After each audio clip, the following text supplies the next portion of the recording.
할렐루야. 우리 함께 오늘 은혜 받으실 하나님의 말씀 고린도전서 5장입니다. 고린도전서 5장 1절부터 13절 끝절까지 말씀, 제가 한 절 그리고 여러분들이 한 절 같이 우리 교독하며 낭독합니다. 너희 중에 심지어 음행이 있다 함을 들으니 그런 음행은 이방인 중에서도 없는 것이라. 누가 그 아버지의 아내를 취하였다 하는도다. 그리하고도 너희가 오히려 교만하여져서 어찌하여 통한이 여기지 아니하고 그 일 행한 자를 너희 중에서 쫓아내지 아니하였느냐. 내가 실로 몸으로는 떠나 있으나 영으로는 함께 있어서 거기 있는 것 같이 이런 일 행한 자를 이미 판단하였노라. 주 예수의 이름으로 너희가 내 영과 함께 모여서 우리 주 예수의 능력으로 이런 자를 사탄에게 내주었으니 이는 육신은 멸하고 영은 주 예수의 날에 구원을 받게 하려 함이라. 너희가 자랑하는 것이 옳지 아니하도다. 적은 누룩이 온 덩어리에 퍼지는 것을 알지 못하느냐. 너희는 누룩 없는 자인데 새 덩어리가 되기 위하여 묵은 누룩을 내버리라. 우리의 유월절 양 곧 그리스도께서 희생되셨느니라. 이러므로 우리가 명절을 지키되 묵은 누룩으로는 말고 악하고 악의 참 누룩으로도 말고 누룩이 없이 오직 순전함과 진실함에 떠들어 하자. 내가 너희에게 쓴 편지에 음행하는 자들을 사귀지 말라 하였거니와. 이 말은 이 세상에 음행하는 자들이나 탐하는 자들이나 속여 빼앗는 자들이나 우상 숭배하는 자들을 도무지 사귀지 말라 하는 것이 아니니 만일 그리하려면 너희가 세상 밖으로 나가야 할 것이다. 이제 내가 너희에게 쓴 것은 만일 어떤 형제라 일컫는 자가 음행하거나 탐욕을 부리거나 우상 숭배를 하거나 모욕하거나 술 취하거나 속여 빼앗거든 사귀지도 말고 그런 자와는 함께 먹지도 말라 함이라. 밖에 있는 사람들을 판단하는 것이야 내게 무슨 상관이 있으리요마는 교회 안에 있는 사람들이야 너희가 판단하지 아니하랴. 같이 밖에 있는 사람들은 하나님이 심판하시느니와 이 악한 사람은 너희 중에서 내쫓으라. 아멘. 할렐루야. 살아계신 우리 주님을 찬양합니다. 하나님의 크신 은혜와 평강 그리고 영적인 은혜와 축복이 오늘도 여러분들 가운데 함께 하시기를 축원합니다.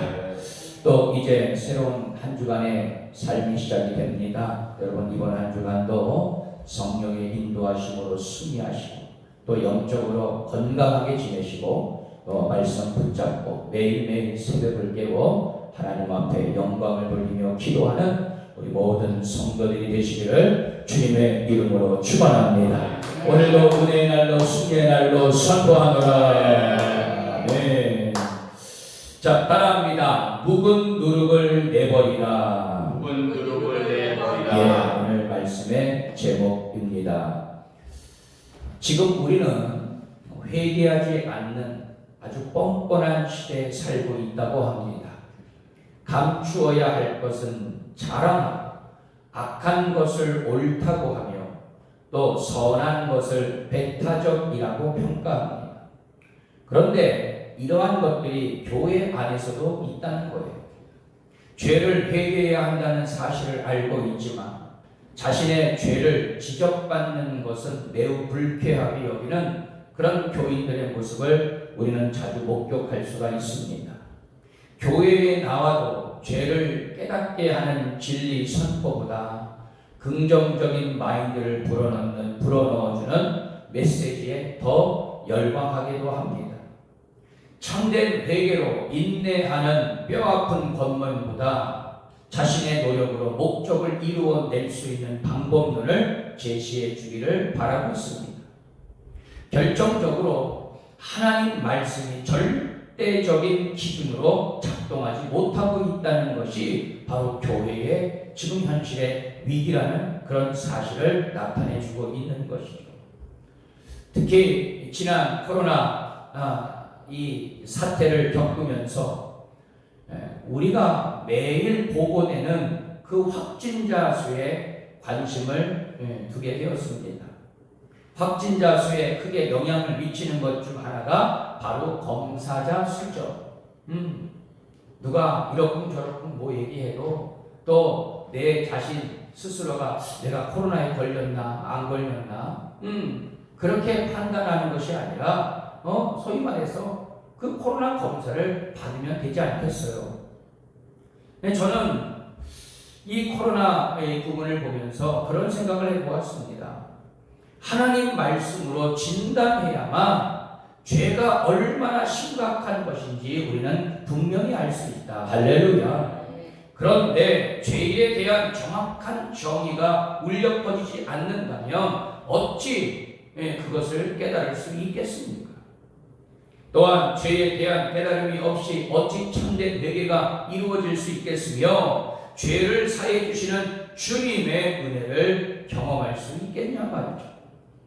죄를 충분히 말하지 않는 가르침을 또한 말씀 앞에서 자복하게 만들지 않는 가르침은 각자에게는 별로 유익하지 않은데 회개 없이는 참된 용서도 은혜의 감격도 없기 때문입니다.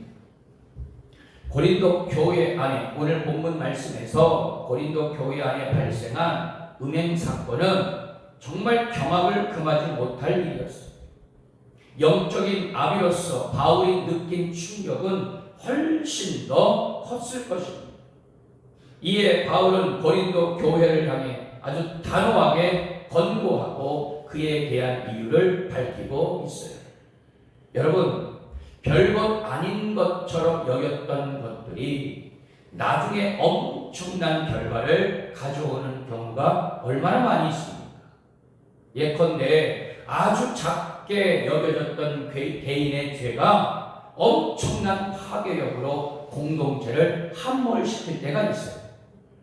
바울이 고린도 교회의 문제들을 본격적으로 하나씩 거론하면서 교훈을 주고 있는데 그 첫 번째 문제는 고린도 교회 안에서 일어난 음행이라는 죄 문제였습니다. 자, 그렇다면 아무리 적은 누룩이라도 묵은 누룩을 버려야 하는 이유는 무엇이겠느냐? 자, 첫 번째로 묵은 누룩이 새 누룩을 변질시키기 때문이에요. 자, 우리 2절과 6절 말씀을 다시 한번 읽습니다. 2절, 6절. 자, 먼저 2절입니다. 시작. 그리하고도 너희가 오히려 교만하여져서 어찌하여 통한이 여기지 아니하고 그 일 행한 자를 너희 중에서 쫓아내지 아니하여. 6절 말씀. 너희가 자랑하는 것이 옳지 아니하도다. 적은 누룩이 온 덩어리에 퍼지는 것을 알지 못하느냐. 아멘. 자, 고린도 교회에 음행의 소문이 바울에게 들렸어요. 오늘 성경 말씀 이렇게 보니까는요, 1절 말씀을 보니까 아버지의 아내를 취했다고 기록하고 있는데, 성경 주예를 이렇게 보니까 여기서 말하는 아버지의 아내는 계모를 지칭하고 있더라고요. 그래서 곧 계모를 취한 그런 음행이었어요. 여러분, 이는 정말 세상에서도 찾아보기 힘든 근친상간의 범죄입니다. 그런데 더 기막힌 일은 뭐냐? 이 기막힌 악행을 알고도 고린도 교회는 교만에 사로잡혀서 그 일을 작게 여겼고 괴로워하거나 슬퍼하지도 않았다는 것입니다. 음행을 행한 자에게 어떠한 징계도 내리지 않았습니다. 만일 교회가 통한이 여기면서 음행자를 조치했다면 그를 오히려 구원의 길로 이끌었을 것입니다. 자, 그런데 여러분, 예컨대 교회 공동체 가운데 형제나 자매의 허물이 발견될 경우 어떻게 해야 될까? 교회의 리더십이 넘어졌을 때 교회는 어떤 조치를 취해야 하는가? 여러분, 이러한 문제는 비단 이 초대교회 당시 고린도 교회에만 존재한 어려움이 아니라 현재 우리도 경험할 수 있는 문제라는 것입니다. 바울은 일단 공동체가 다 같이 이 문제를 통한이 여겨야 한다라고 말하고 있어요. 여러분, 통한이 여겨야 된다는 것은 뭡니까? 여러분, 이 문제를 놓고 정말 진정으로 회개해야 된다는 사실. 고린도 교회는 더러운 음행의 사건이 있었음에도 불구하고 오히려 자기 자랑을 하는 교만에 빠져 있었다. 이러한 음행은 교회가 감당하는 사역이나 교회 가운데 나타난 은사들에 비해 아주 작은 일이라고 여겼을 수도 있었을 겁니다. 그러나 바울은 교회가 감당하는 사역이나 교회 안에 신령함을 내세워서 교회 안에 있는 죄를 상대화시키고 그리고 심지어는 정당화하려는 시도를 엄중히 경고하고 있어요. 왜입니까? 적은 누룩이 온 덩이에 퍼지듯이 라는 비유의 말씀을 하면서 하나의 죄가 전체 공동체를 더럽힐 수 있기 때문이었어요. 교회는 죄에 대해 슬퍼할 수 있어야 되고 또 아파할 수 있어야 하는 것입니다. 그리고 순전함과 진실함을 추구해야 되리라 믿습니다. 또한 죄를 지은 사람을 분명히 조치를 해야 돼요. 그것은 단지 그 사람을 멸하려는 것이 아니라 궁극적으로 그 영혼을 어떻게 구하기 위함입니다. 그리고 공동체의 순전함과 진실함을 지키기 위해서라도 이러한 판단이 필요한 것입니다. 마지막으로 교회는 성도들을 향해 바른 영적인 메시지를 전달하고 그리고 공동체 안에서 일어날 수 있는 음행과 같은 도덕적 그리고 윤리적 죄의 행동을 하지 않도록 미리 대적하고 선포하면서 보혈 기도를 해야 되리라 믿습니다. 사랑하는 성도 여러분, 교회는 그리스도의 몸이기에 교회는 항상 거룩함을 유지해야 하는 것이죠. 우리 몸에 여러분 어떤 종기나 암세포가 그렇게 생기면 여러분 그대로 두지 않죠. 없애려고 하는 것이 여러분 최선의 방책이듯이 사도 바울 역시 적은 누룩이 온 덩어리에 퍼지는 것을 반드시 막아야 함을 교훈하고 있는 것입니다. 여러분, 우리가 신앙생활 할 때에 또 어떤 죄 앞에서 이 정도는 괜찮아, 이 정도는 하나님이 눈 감아 주실 거야, 여러분, 우리는 절대로 스스로 여러분 자만해서는 안 될 것입니다. 끊임없이 내 자신을 겸허하게 성찰하고 죄로 인해 내 자신을 그리고 우리 공동체를 절대로 변질시켜서는 안 될 것입니다. 그래서 사도 바울은 단호히 뭐라고요? 누룩을 내버리라. 묵은 누룩을 내버리라고 그렇게 말씀하고 있는 것이죠. 자, 우리 7절, 8절 말씀을 다시 한번 읽습니다. 자, 7절, 8절 다 같이 읽습니다. 시작. 너희는 누룩 없는 자인데 생덩어리 되기 위하여 묵은 누룩을 내버리라. 우리의 율골절 양고 그리스도께서 생기셨느니라. 아멘. 여러분, 우리 몸에 뭔가 문제가 생겼는데 이 정도는 괜찮다라고 여기며 지나치면 문제가 더욱 걷잡을 수 없는 그런 상황이 되고 맙니다. 그래서 여러분 그런 말 하죠. 병을 키운다라는 말.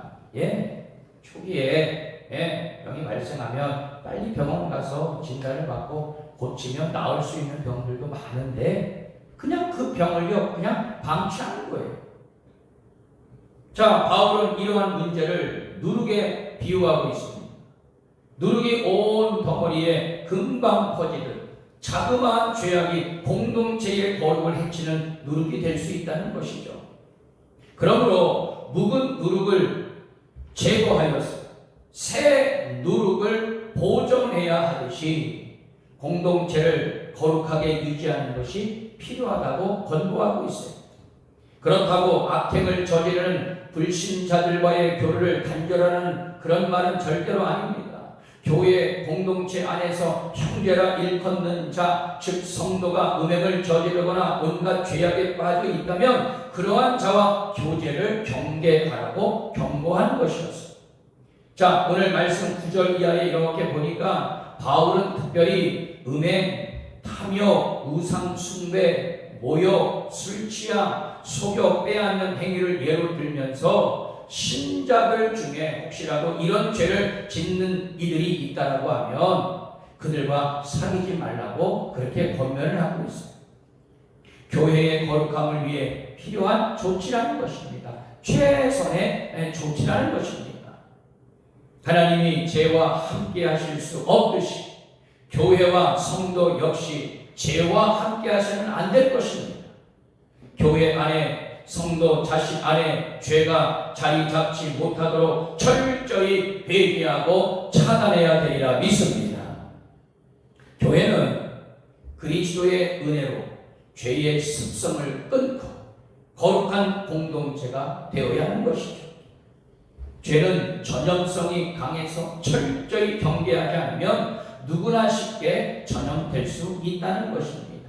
그래서 데살로니가 5장 22절 말씀에 보게 되면 악은 어떤 모양이라도 어떻게 해요? 버리라. 그렇게 권면을 우리는 깊이 새겨야 할 것입니다. 묵은 누룩, 즉 조금의 죄도 우리는 단호히 물리치고 버려야 될 줄 믿습니다. 죄악에서 떠나 날마다 하나님의 임재와 은혜 안에 거할 수 있게 되기를 축원합니다. 자, 그렇기에 마지막으로 죄악에는 절대로 관대하지 말고 단호하게 막아야 한다는 것을 사도 바울이 강조하고 있어요. 자, 우리 13절 말씀을 한번 보죠. 자, 13절 시작. 밖에 있는 사람들은 하나님이 심판하시거니와 이 악한 사람은 너희 중에서 내쫓아라. 아멘. 세상 사람들이 악하게 살아가는 것, 사실 그것조차도 우리가 판단할 문제는 아니죠.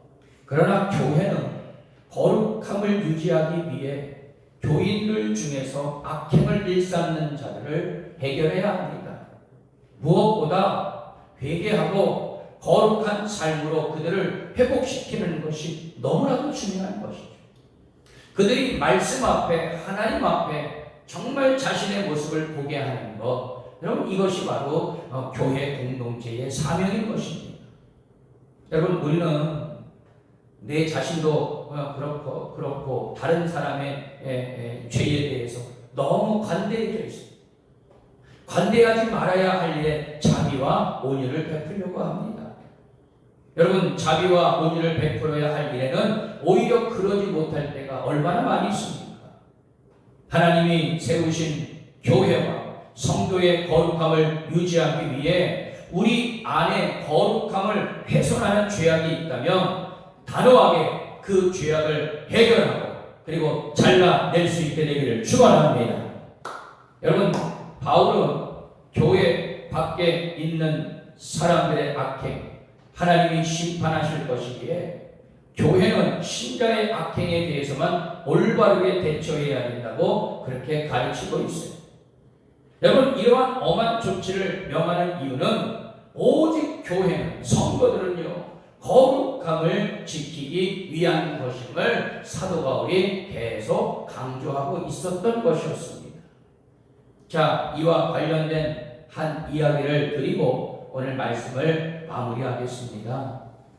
간한배라는 한국 이름으로 알려진 이 캐나다 출신의 하비콘 선교사님이 계셨어요. 이 하비콘 선교사님은 1960년도에 처음 한국에서 이제 선교사 사역을 감당했던 분이었습니다.